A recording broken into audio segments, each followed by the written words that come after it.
Hi everybody, I'm Chris Hickman, the designer of the Ultimate Broadhead Test. What I've come up with is the basic fact that you need to know what you're shooting, what kind of broadhead you're shooting, and feel confident in what it's going to do. Here in Utah we have a draw system to hunt elk.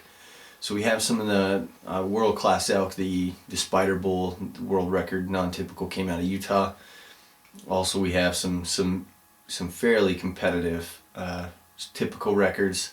Some of the biggest elk you'll ever see in your life are located here in Utah, but the problem is you have to draw a tag. Unless you're a very wealthy man, you can afford $50,000–$60,000 for one of those conservation permits, which I can't. So what I'm trying to do is put in for the draw. I've put in for 12 years, have unsuccessfully drawn for the last 12 years, so maybe this next year we'll be lucky and draw out. But the problem is when you do draw out, you need to be confident and feel confident in your equipment that you're taking hunting, and you need to know that when that pivotal moment comes, that you're staring down the arrow at this trophy bull, that you know your arrow is going to penetrate. It's going to do exactly what you need it to do. So I run into this dilemma.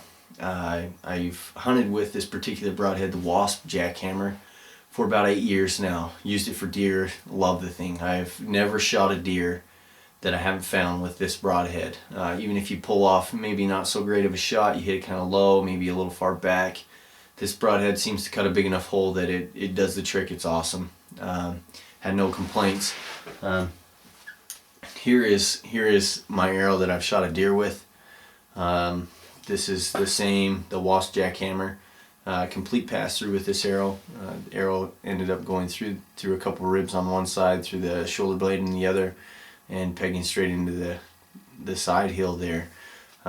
This is the same setup that I shot an elk with. Obviously I had some serious penetration, a whole 6 inches, which is not going to cut it when I have that shot of a lifetime in front of me. So this made me rethink what broadheads I'm going to shoot. I need to figure it out pretty quick because we're going to draw out for this tag someday. So what I've come up with is a way to test these broadheads.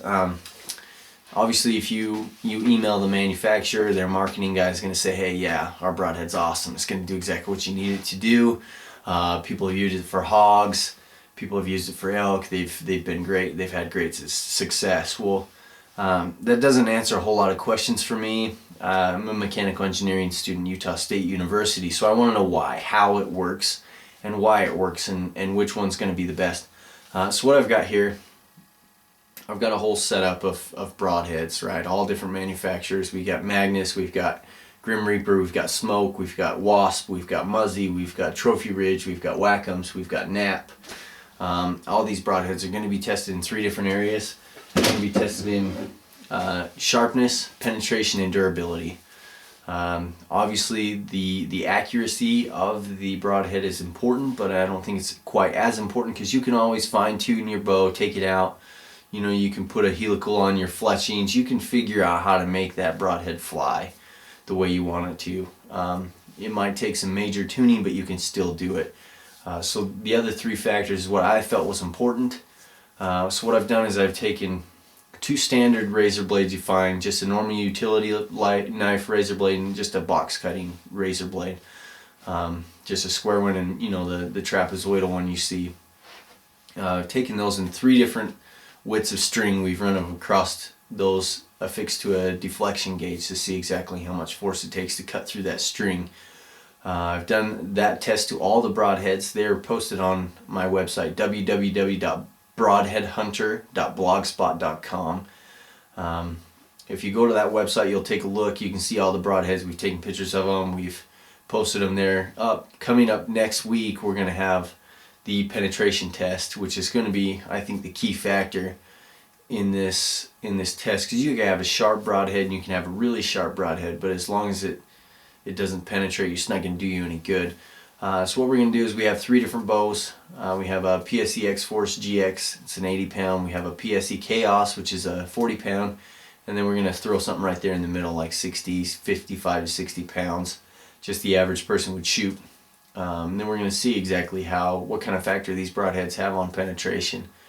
Obviously the cutting diameter is going to be taken into account, and as well as the cutting surface. So the cutting diameter is not always a key factor, the cutting surface is.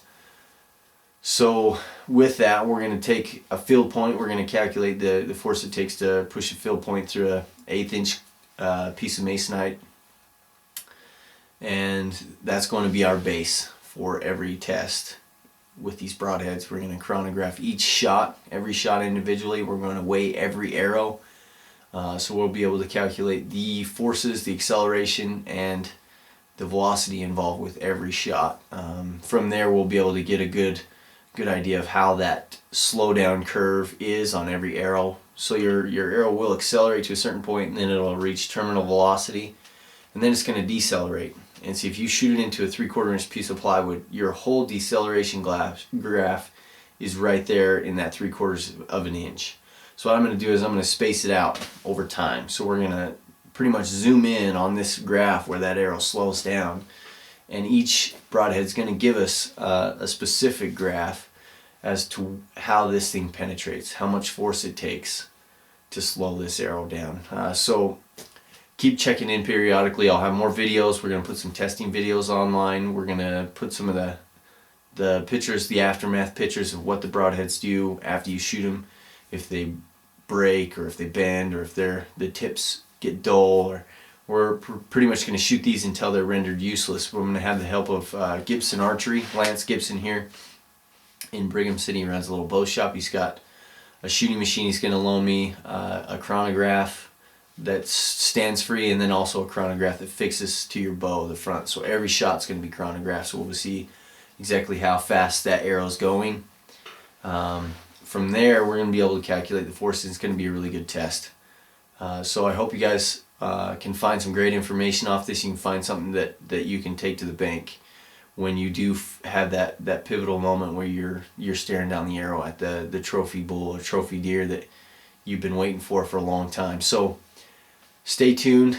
Hopefully you can find some good information, and thanks for checking it out.